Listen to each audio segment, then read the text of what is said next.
दुनिया भर में एनर्जी सप्लाई के लिहाज से गर्दन की नस कहे जाने वाले स्ट्रेट ऑफ होर्मुज के हालात बेहद नाजुक बने हुए हैं। फारस की खाड़ी को ओमान की खाड़ी से जोड़ने वाले होर्मुज जलडमरू मध्य से जहाजों की आवाजाही बाधित होने की वजह से एशिया से लेकर यूरोप तक के देशों में तेल और गैस की आपूर्ति चरमरा गई है। ईरान इस सकरे से समुद्री कॉरिडोर को बार्गेनिंग चिप की तरह इस्तेमाल कर रहा है, जिससे दुनिया भर में एनर्जी क्राइसिस की स्थिति बनी हुई है। भारत भी इससे अछूता नहीं है। अब अमेरिकी रक्षा विभाग पेंटागन ने होर्मुज को लेकर एक ऐसा खुलासा किया जिससे दुनिया भर के देशों की धड़कनें बढ़ना तय माना जा रहा है। नमस्कार, मैं हूं आशीष त्रिपाठी आपके साथ। दरअसल स्ट्रेट ऑफ होर्मुज में ईरान ने सी माइंस बिछाए हुए हैं और अमेरिका का कहना यह है कि ईरान जंग के समाप्त होने के बाद इन माइंस को पूरी तरह से क्लियर कर होर्मुज को सुरक्षित बनाने में कम से कम 6 महीने का वक्त लगेगा। तो जाहिर है कि युद्ध अगर खत्म भी हो गया, सीज फायर यदि बढ़ता भी रहा, तो भी स्ट्रेट ऑफ होर्मुज क्या उस तरह से मुहैया हो पाएगा जिस तरह वो युद्ध से पहले था? क्या इस युद्ध ने स्ट्रेट ऑफ होर्मुज की महत्वता को ईरान के सामने और स्पष्ट कर दिया है?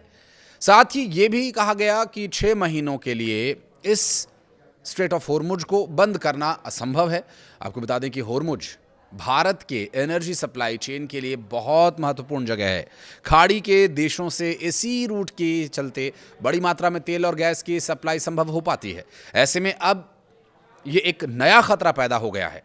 अमेरिका के रक्षा मुख्यालय पेंटागन में हाल ही में हुई एक गोपनीय ब्रीफिंग ने वैश्विक ऊर्जा बाजार और सुरक्षा पर कई तरह के गंभीर सवाल खड़े कर दिए हैं। अमेरिकी रक्षा अधिकारियों ने सांसदों को यह बताया कि ईरान के साथ जारी युद्ध के बाद स्ट्रेट ऑफ होर्मुज को पूरी तरह से सुरक्षित और साफ करने में, मतलब जो यहाँ माइंस लगे हुए हैं उन्हें क्लियर करने में 6 महीने तक का समय लग सकता है। और ये आकलन खुफिया एजेंसीज की रिपोर्ट के आधार पर है, जिसे अमेरिकी संसद की हाउस आर्म्ड सर्विसेज कमेटी के सदस्यों के साथ साझा किया गया। इस गोपनीय ब्रीफिंग के दौरान बताया यह गया कि ईरान ने इस रणनीतिक जलडमरू मध्य में बड़ी संख्या में समुद्री बारूदी सुरंगें यानी माइंस बिछाई हुई हो सकती हैं। अनुमान यह भी है कि इनकी संख्या 20 या उससे भी अधिक हो सकती है और इनमें से कुछ माइंस को जीपीएस टेक्निक के जरिए दूर से नियंत्रित कर छोड़ दिया गया है, जिससे उन्हें ढूंढ पाना और निष्क्रिय करना और भी ज्यादा कठिन काम है। तो वहीं कुछ माइंस को ईरानी नौकाओं के जरिए सीधा समुद्र में इम्प्लांट कर दिया गया। दरअसल सीएनएन की एक रिपोर्ट के अनुसार पेंटागन के प्रवक्ता सीन पार्नेल ने इन रिपोर्ट्स को लेकर सतर्क एक प्रतिक्रिया दी है। उनका यह कहना है कि 6 महीने तक होर्मुज जलडमरू मध्य के बंद रहने का आकलन असंभव और अस्वीकार्य है।